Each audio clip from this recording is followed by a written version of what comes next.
BJP ಮತ್ತು JDS ವಿರುದ್ಧದ ಟೀಕಾ ಪ್ರಹಾರವನ್ನು ಕರ್ನಾಟಕದ ಮಾಜಿ ಮುಖ್ಯಮಂತ್ರಿ ಸಿದ್ದರಾಮಯ್ಯ ಮತ್ತಷ್ಟು ತೀವ್ರಗೊಳಿಸಿದ್ದಾರೆ. ಈ ಪಕ್ಷಗಳಿಗೆ ಯಾವುದೇ ಸಿದ್ಧಾಂತ, ಅರ್ಹತೆ ಇಲ್ಲ. ಬಿಜೆಪಿಯವರು ನನ್ನನ್ನು ಪ್ರಧಾನಿ ಅಥವಾ ರಾಷ್ಟ್ರಪತಿ ಮಾಡ್ತೀವಿ ಎಂದರು. ನಾನು ಬಿಜೆಪಿ ಮತ್ತು ಆರ್ಎಸ್ಎಸ್ಗೆ ಸೇರುವುದಿಲ್ಲ. ನನ್ನ ಹೆಣವು ಅವರೊಂದಿಗೆ ಹೋಗುವುದಿಲ್ಲ ಎಂದು ಅವರು ಹೇಳಿದರು. ಜೆಡಿಎಸ್ಗೆ ಯಾವುದೇ ಸಿದ್ಧಾಂತ ಅಥವಾ ಅರ್ಹತೆ ಇಲ್ಲ.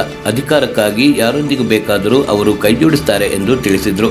ನನ್ನನ್ನು ಬಿಜೆಪಿ ಹಿಂದೂ ವಿರೋಧಿ ಎಂದು ಹೇಳುತ್ತಿದೆ. ಸಿಟಿ ರವಿ ನನ್ನನ್ನು ಸಿದ್ದರಾಮುಲ್ಲಾ ಖಾನ್ ಎನ್ನುತ್ತಿದ್ದಾರೆ. ಆದರೆ ಗಾಂಧೀಜಿ ನಿಜವಾದ ಹಿಂದೂವಾಗಿದ್ದರು. ಅಂತಹ ಗಾಂಧಿಯನ್ನು ಕೊಂದ ಗೋಡ್ಸೆಯನ್ನು ಆರಾಧಿಸುವವರನ್ನು ಹಿಂದೂಗಳು ಎನ್ನಲು ಆದೀತೆ ಎಂದು ಪ್ರಶ್ನಿಸಿದರು. ಇಂಥವರೊಂದಿಗೆ ಕೈ ಜೋಡಿಸಿದವರಿಗೆ ಘನತೆ ಇರಲು ಸಾಧ್ಯವೇ ಎಂದು ಜೆಡಿಎಸ್ ವಿರುದ್ಧ ಹರಿಹಾಯ್ದರು. ಮಾಂಸ ಮಾರಾಟದಲ್ಲಿ ಮಾಂಸಪ್ರಿಯರನ್ನ ಮೋಸ ಮಾಡುತ್ತಿರುವುದು ಹೊಸದೇನಲ್ಲ. ಕೋಳಿ ಮಾಂಸವೆಂದು ಇನ್ನೇನು ಮಾಂಸ ನೀಡಿದ ಪ್ರಕರಣ ಈ ಹಿಂದೆ ಕೇಳಿರುತ್ತೀರಿ. ಅಂತಹುದೇ ಪ್ರಕರಣವೊಂದು ಉತ್ತರ ಕನ್ನಡ ಜಿಲ್ಲೆಯಲ್ಲಿ ನಡೆದಿದೆ. ಮೊಗಟ ಹಾಗೂ ಹಿಲ್ಲೂರು ಭಾಗದಲ್ಲಿ ಅಲೆಮಾರಿ ಜನಾಂಗದ ಯುವಕರಿಬ್ಬರು ಕಾಡು ಹಂದಿ ಮಾಂಸ ಎಂದು ಜನರನ್ನು ನಂಬಿಸಿ ನಾಯಿ ಮಾಂಸ ಮಾರಾಟದಲ್ಲಿ ತೊಡಗಿದ್ರು. ಹೀಗೆ ನಂಬಿಸಿ 10 ಮನೆಗಳಿಗೆ ನಾಯಿ ಮಾಂಸವನ್ನು ತಿನ್ನಿಸಿ ಭರ್ಜರಿ ಹಣ ಮಾಡಿದ್ದಾರೆ.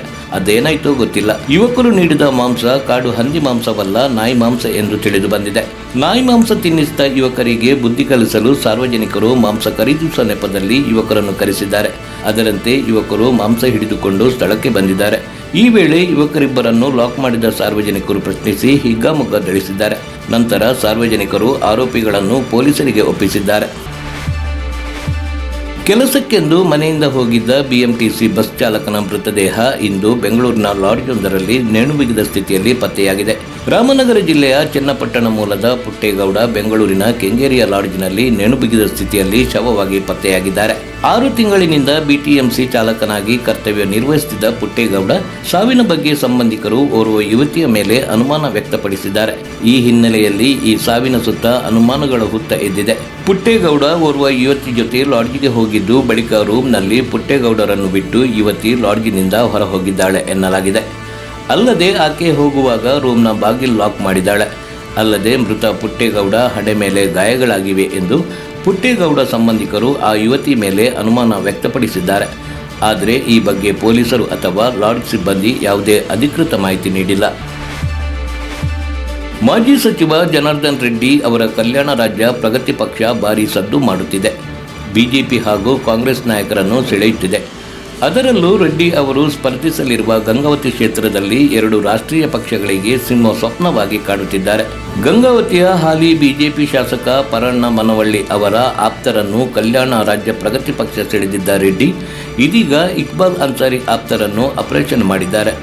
ಕೊಪ್ಪಳ ಜಿಲ್ಲೆ ಗಂಗಾವತಿ ಕ್ಷೇತ್ರದ ಇರಕಲ್ಗಡ ಗ್ರಾಮದಲ್ಲಿ ಇಕ್ಬಾಲ್ ಅನ್ಸಾರಿ ಬೆಂಬಲಿಗರು ಕಾಂಗ್ರೆಸ್ ತೆರೆದು ಜನಾರ್ದನ್ ರೆಡ್ಡಿ ಅವರ ಕಲ್ಯಾಣ ರಾಜ್ಯ ಪ್ರಗತಿ ಪಕ್ಷ ಸೇರ್ಪಡೆಯಾದರು. ಇಕ್ಬಾಲ್ ಅನ್ಸಾರಿ ಬೆಂಬಲಿಗರಾದ ಸಂಗಮೇಶ ಬಾದವಾಡಗಿ, ಮಲ್ಲೇಶಪ್ಪ ಚಿಲಕಮಕ್ಕಿ ಸೇರಿದಂತೆ ಗ್ರಾಮ ಪಂಚಾಯಿತಿಯ 3 ಸದಸ್ಯರು ಸಹ ಕಲ್ಯಾಣ ರಾಜ್ಯ ಪ್ರಗತಿ ಪಕ್ಷ ಸೇರಿದರು. ರೆಡ್ಡಿ ರಾಜಕೀಯ ದಾಟಕ್ಕೆ ಗಂಗಾವತಿಯಲ್ಲಿ ಕಾಂಗ್ರೆಸ್ ವೋಟ್ ಬ್ಯಾಂಕ್ ಛಿದ್ರವಾಗುತ್ತಿದೆ. ಕೆಲವು ನಿಮಿಷ ಕಾಯುವಂತೆ ಹೇಳಿ ಪ್ರಯಾಣಿಕರೊಬ್ಬರು ವೈದ್ಯರ ಬಳಿ ಹೋಗಿ ಬರುವುದರೊಳಗೆ 2 ಲಕ್ಷ ಬಿದ್ದ ಬ್ಯಾಗ್ನೊಂದಿಗೆ ಪರಾರಿಯಾಗಿದ್ದ ಆಟೋ ಚಾಲಕನನ್ನು ಮಲ್ಲೇಶ್ವರಂ ಠಾಣೆ ಪೊಲೀಸರು ಬಂಧಿಸಿದ್ದಾರೆ. ಬಂಧಿತ ಆಟೋ ಚಾಲಕ ತ್ಯಾಗರಾಜನಗರದ ರಂಗಸ್ವಾಮಿ ಎಂಬಾತನಿಂದ 1.5 ಲಕ್ಷ ನಗದು ಹಾಗೂ ಆಟೋ ರಿಕ್ಷಾ ಜಪ್ತಿ ಮಾಡಲಾಗಿದೆ. ಬನಶಂಕರಿಯ ಅಶೋಕನಗರದ 1ನೇ ಹಂತದ ನಿವಾಸಿ ಜಿಎಸ್ ರವಿ ಅವರು ನೀಡಿದ ದೂರಿನ ಮೇರೆಗೆ ಕಾರ್ಯಾಚರಣೆ ನಡೆಸಿ ಆರೋಪಿಯನ್ನು ಬಂಧಿಸಲಾಗಿದೆ ಎಂದು ಅಧಿಕಾರಿಗಳು ತಿಳಿಸಿದ್ದಾರೆ.